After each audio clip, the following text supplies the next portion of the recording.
the opposing edge. Okay.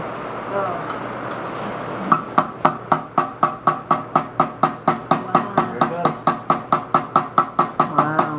So when you strike it, are you hitting both? Yes, you actually hitting both are, but sides? the real bulging is happening on this side. But I'm going to turn it around and then do the other end. Now I turn it around. So you're hitting both, but angling it more towards one. Yes. It's like they're here and he's hitting this push it out. And now I'm just going to bring this around.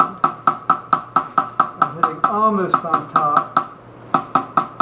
See, this is narrow enough that I can actually, with great care, pull it around. If you find it's collapsing a little bit, you can push it back in.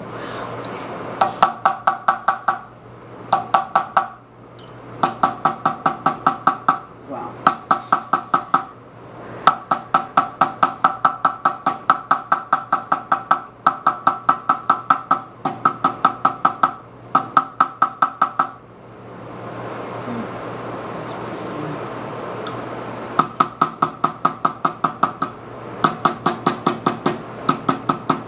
Very gently, I'm going to come on the top, but very, very, very gently so I don't collapse the piece.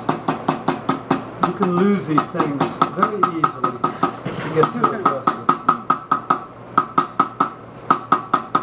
If you were making that in gold, what gauge would you use? Usually gold bracelet, we use 24 gauge gold. It's thick, it's heavy, but it's still light enough. And it takes a beating. 24 gauge is on, you could step on it and you'd have a hard time crushing it. Not that I advise you do that, but it really lasts a long time. My wife has bracelets that she's had, the first ones. She started taking the first of everything I did. Thank God, because I used to do them until I got it right and then I melt everything down. So she said, no, you can't do that anymore. So she keeps all the prototypes. So I'm glad she did that. Right. Otherwise it would have been. And for silver, well, sterling, what would you use? Sterling, usually a little bit thicker. The bracelets I use 22 gauge in silver. Just gives it a little heft.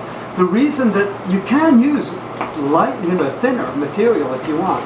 But in the gold, I found 27 gauge for earrings. It was light enough so that, as you These see, are a little bit heavy. those are a little bit heavy because they're fairly large earrings. I mean, those aren't earrings that most people would wear every day. You wear it at a party, but the normal ones are quite a bit lighter. These, I think, are amongst the heaviest earrings I actually made. But they're still within the weight-wise a not totally uncomfortable weight. But when I made them thinner, 12 grams. in the market, they start feeling very light, and it's translated by gold people as being chintzy. So they think they're being cheated. Of course, my opinion is quite the opposite. I'm doing a lot more with a lot less. I find that really cool. And the lighter it is, the better it should be, because it's so much more comfortable. But interestingly enough, in the marketplace, it didn't work that way. So at one level, I have to prostitute myself and do what I was told.